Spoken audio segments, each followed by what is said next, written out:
సంవత్సరాంతం మన జీవితాల్లో పండుగలు చాలా సంబరంగా జరుపుకుంటాం. అన్నింటికి పండుగలకి ఈ తొలి ఏకాదశి ఆది పండుగ అని చెప్పుకోవచ్చు. ఇవాళ తొలి ఏకాదశి సందర్భంగా ప్రతి ఒక్కరి జీవితాల్లో ఆనందోత్సవాలు నిండాలని చెప్పేసి భక్తులు భారీ సంఖ్యలో ఇటు శాకంబరోత్సవాలు జరుగుతున్న అమ్మవారిని దర్శనం చేసుకోవడానికి వస్తున్నారు. చూస్తున్నాం, అందరూ కూడా భారీ సంఖ్యలో క్యూ నెలలో ఉండి మరి ఇక్కడ భక్తులను దర్శనం చేసుకుంటున్నారు. అందరు కూడా అందరి కుటుంబాల్లో కూడా చాలా సంతోషం నిండాలని చెప్పేసి, వజ్ర వైడూర్యాలు, ఆనంద భోగ భాగ్యాలు అనుభవించాలని చెప్పేసి ఇవాళ అందరూ కూడా అమ్మవారిని దర్శనం చేసుకుంటున్నారు. ఇక్కడ భక్తులను అడిగి తెలుసుకుందాం. అమ్మ, చెప్పండి అమ్మ, ఇవాళ ప్రత్యేకత ఏంటి? తొలి ఏకాదశి సందర్భంగా పూజ అమ్మవారిని దర్శించుకోవడానికి శుభం జరుగుతుందని వచ్చాము. ప్రతి సంవత్సరం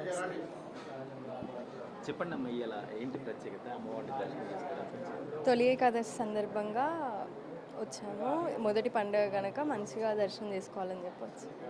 కోరికలు నెరవేరితే ఎలా అనిపిస్తుంది? చాలా ఆనందంగా. చెప్పండి అండి, ఏంటి ప్రత్యేకత?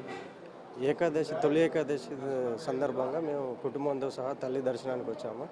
చాలా సంతోషంగా ఉంది. దర్శనం అయ్యి వాళ్ళకి ఈజీగా జరిగింది. సంతోషంగా అందరూ చల్లగా ఉండాలని కోరుకుంటున్నాం.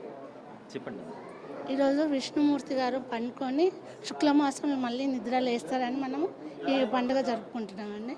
అందుకని గుడికి వచ్చి మనము ఆ దేవుని కోసము ప్రార్థిస్తూ ఉన్నాం. మనకు కూడా సుఖ సంతోషం కలగాలని ఆ దేవుని కోరుకుంటున్నాం.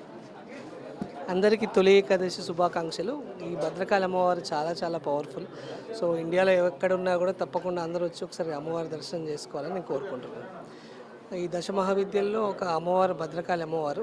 సో ఈ అమ్మవారు ఒక 1000 సంవత్సరాల నుండి వరంగల్లో ఉన్నారనమాట. సో చాలామందికి అమ్మవారి గురించి తెలియదు. సో ఇది మీడియా మొత్తం అందరికి రీచ్ అవుతుంది కాబట్టి తప్పకుండా అమ్మవారి నుంచి దర్శనం చేసుకుంటే మీ కోరికలన్నీ తీరుతాయని నేను వినిపిస్తాను. Thank you. ఇవాళ ప్రత్యేకత ఏంటి? అమ్మవారి దగ్గరికి భారీ సంఖ్యలో భక్తులు ఎందుకు వస్తున్నారు? ఇక్కడ మన ఆలయ ఈవో గారు ఉన్నారు, మేడం అడిగి తెలుసుకుంది. మేడం, ఏంటి వాళ్ళ ప్రత్యేకత ఏంటి? చాలామంది భక్తులు భారీ సంఖ్యలో వస్తున్నారు, అమ్మవారిని దర్శనం చేసుకుంటున్నారు. వారందరికీ కూడా ఏ విధమైన వసతులు మీరు ఏర్పాటు చేశారు? వారాహి నవరాత్రులు, శాకంబరి నవరాత్రులు అంటారు, అవి జరుగుతున్నాయి. ఆ సందర్భంగా అమ్మవారి దర్శనానికి భక్తులు ఎంతోమంది రావడం జరుగుతుంది.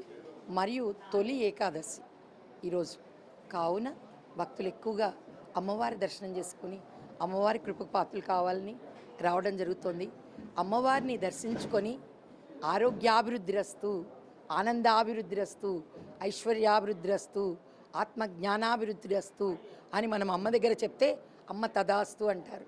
కాబట్టి అమ్మవారు ఎప్పుడైనా కూడా, భగవంతుడు ఎప్పుడైనా తదాస్తు అంటారు. కనుక మనం అమ్మవారిని కోరుకునే విధంగా క్లారిటీగా కోరుకోవాలి.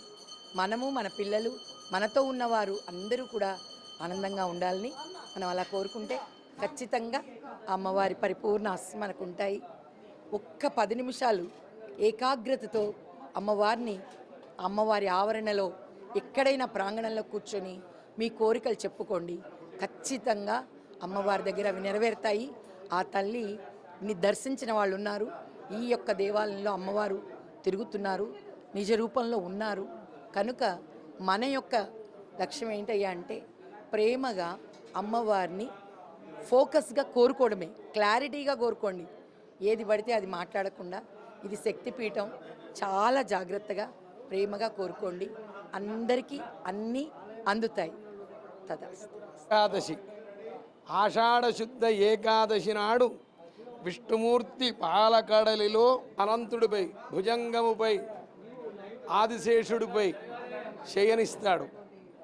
ఈరోజు ఎవరైతే ఉపవాసం చేసి విష్ణువును పూజిస్తారో సంవత్సరం మొత్తం తెలిసి తెలియక చేసిన పాపములన్నీ నశించిపోతాయి. అక్షయ్యమైన పుణ్యప్రాప్తిని కలిగిస్తుంది ఈ ఏకాదశి.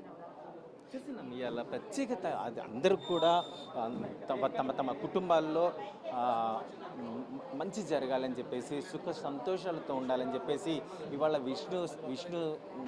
విష్ణుని పూజిస్తారు, అలాగే లక్ష్మీమాతను పూజిస్తారు. కాబట్టి అందరికీ కూడా మంచి జరగాలని చెప్పి ఇక్కడ ఉన్న ప్రధాన అర్చకులు అందరూ కూడా కోరుకుంటున్నారు. అమ్మవారి పూజలో అందరూ కూడా పునీతులయ్యి ఇక్కడ అమ్మవారిని దర్శనం చేసుకుంటున్నారు. అందరూ కూడా ఎన్ఎస్ఆర్ తరఫున కూడా అందరి కుటుంబాల్లో భోగభాగ్యాలు నిండాలి, అందరూ కూడా ఆనందోత్సవంగా ఉండాలని చెప్పేసి కోరుకుంటున్నాం.